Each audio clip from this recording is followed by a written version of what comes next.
Bonjour à tous, j'espère que vous allez bien. Alors cette vidéo m'a pris beaucoup de temps à... Enfin cette double page m'a pris beaucoup de temps à réaliser.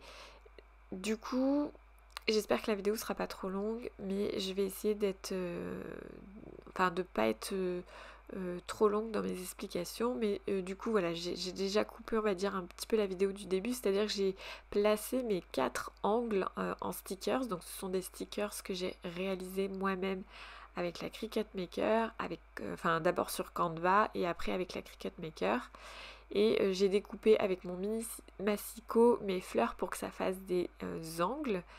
Euh, pour que voilà, comme ça je savais direct où placer mes photos puisque j'avais un espace assez limité et mon problème numéro 2 en plus de la place, c'était que j'avais beaucoup de photos du coup à placer. Il y en a une d'ailleurs que j'ai fini, même deux que je n'ai pas pu placer et je me suis résignée, j'ai décidé de ne pas les mettre.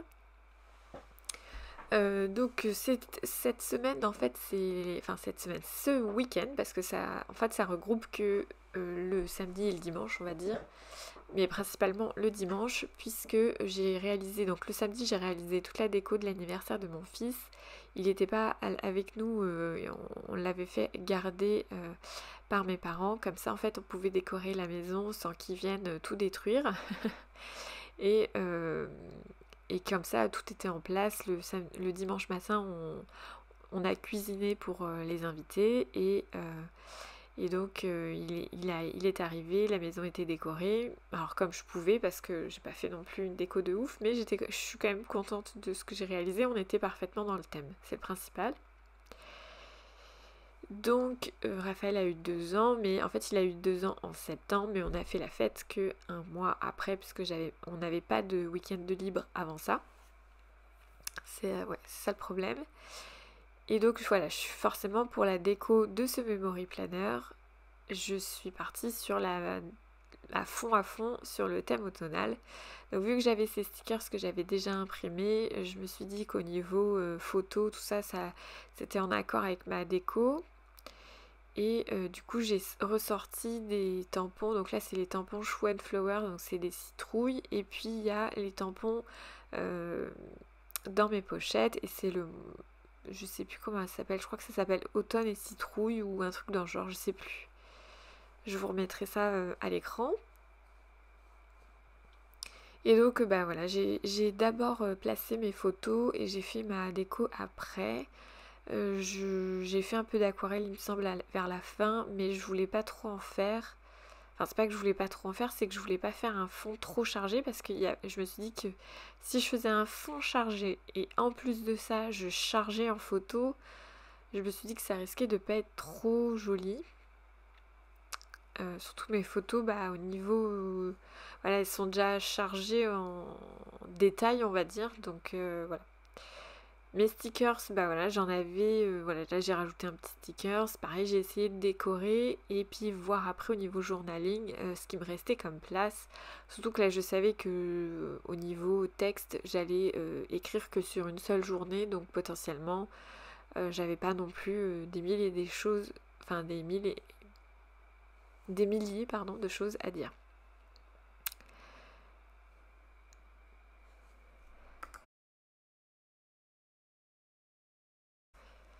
Alors j'ai repris aussi mes tampons Shoe and Flower, la collection Forêt enchantée, pour mettre par exemple des noisettes. J'ai ressorti tous mes tampons aussi dans mes pochettes pour regarder tout ce qui était texte en fait. C'est pas la première fois que je le place, mais le mot en famille, le mot ensemble, je sais plus ce que j'ai placé d'autre. Je crois qu'il y a...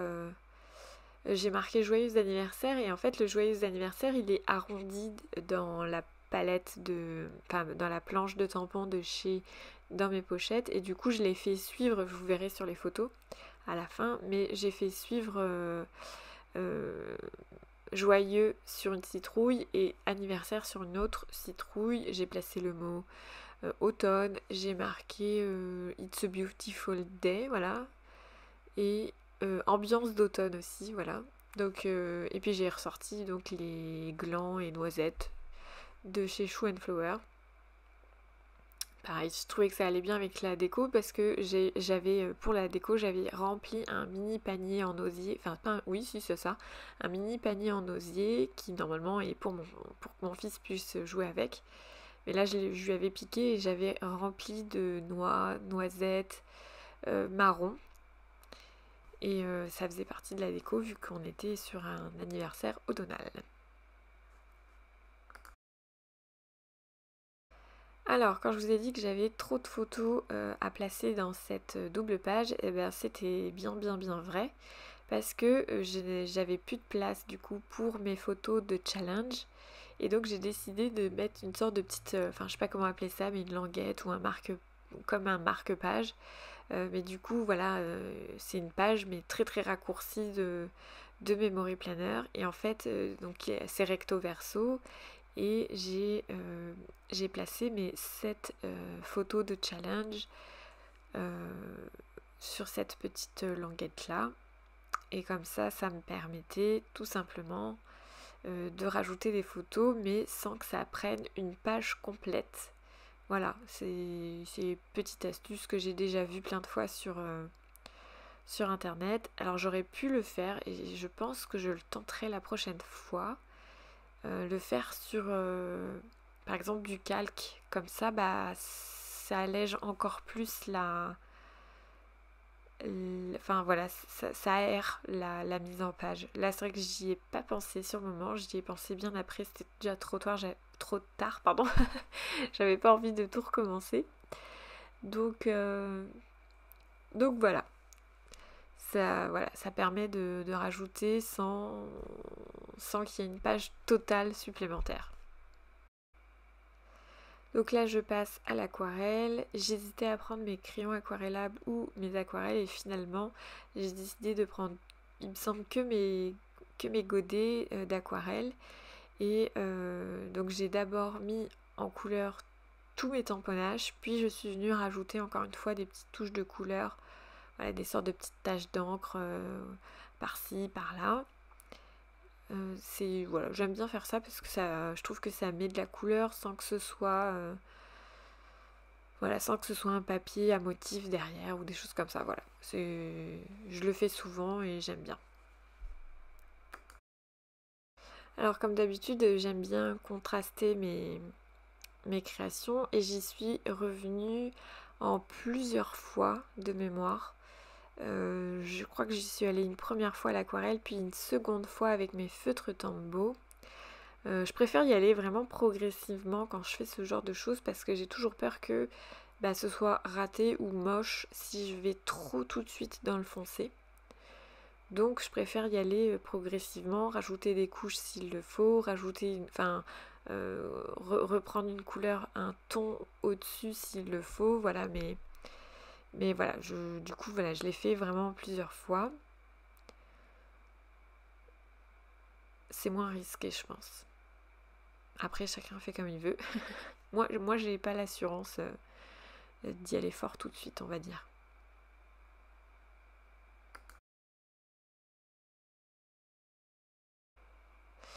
Et donc voilà, donc j'ai rajouté les petites couleurs et tout ça. Maintenant, vous voyez, je suis en train de couper mon texte